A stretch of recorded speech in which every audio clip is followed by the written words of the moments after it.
গল্পের নাম কালো ছায়া। স্থান মেদিনীপুরের এক পুরনো জমিদার বাড়ি। গল্প রাত 10টা।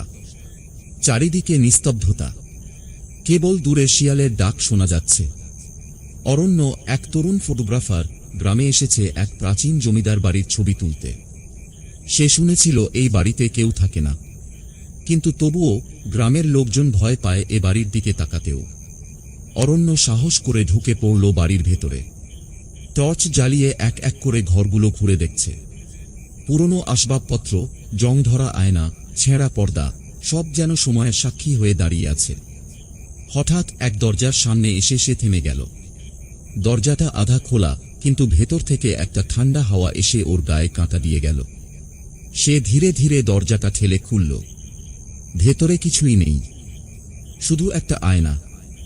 অরণ্য নিজের প্রতিবিম্ব দেখতে গেল, কিন্তু আয়নাতে তার নিজের চেহারার বদলে একটা কালো ছায়া দাঁড়িয়ে। ছায়াটা ধীরে ধীরে হাত তুলল এবং আয়নার ভেতর থেকে বাইরে বেরিয়ে এলো।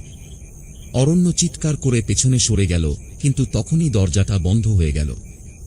বাইরে থেকে কে যেন হাসছে, ঠান্ডা হিমশীতল এক হাসি। পরদিন সকালে গ্রামের লোকজন দেখল জমিদার বাড়ির জানালার কাছে একজন দাঁড়িয়ে তাকিয়ে আছে, কিন্তু সেটা অরণ্য নয়। তার চোখ ছিল কালি দিয়ে ভরা, মুখে অদ্ভুত এক অশরীরী হাসি। অরণ্য আর কখনো ফিরে আসেনি।